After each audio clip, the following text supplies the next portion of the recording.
Good day everyone, my name is Christine P. Arevalo and I will be discussing about the Raiders of the Sulu Sea documentary films. So let's start with the producers of the film.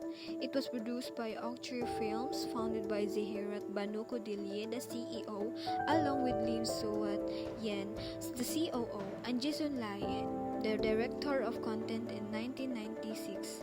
These Octree films entered the international market in 2003 with a documentary co-produced with Discover Asia named The Gods Must Be Hungry.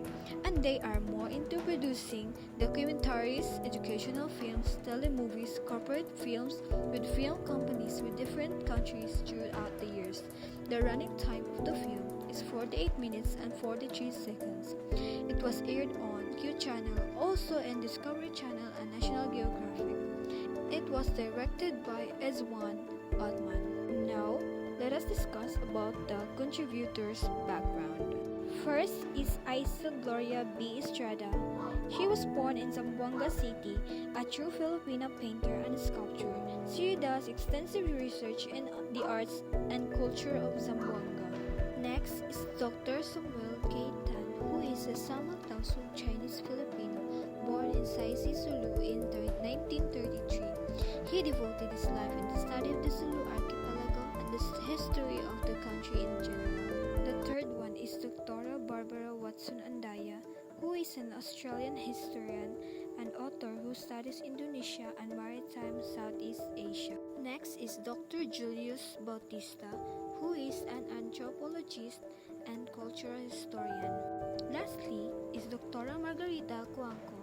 She is a graduate of the masteral and doctoral programs of the Department of History at the University of Santo Tomas. So, Raiders of the Sulu Sea is a historical documentary focusing on Zamboanga City, depicting how the Spaniards defended the city with the fourth pillar as Spain's last stronghold and bastion of defense, an economic expansion in the south of the Philippines. It depicts the Southeast Asian flourishing free trading in the area and the adverse effects and repercussions when Europeans such as English, Dutch, and Spanish who wanted to control the economy as well to colonize and Christianize. Who are the raiders of the Sulu Sea? So these are the three Muslim tribes. The first one we have the Tausug, known to be as the warriors. And the next one is the Samal Balangini, one of the Sama communities that originally inhabited the Tongkil Island group. Then the last one is the Iranons or Ilanons, who is considered to be great in terms of marine force or maritime navigation. The three slave raiding vessels that were commonly used by the raiders of the Sulu Sea were as follows. We have the Lanong. This is actually the biggest among three vessels that were used by the slave raiders. We have the Garay.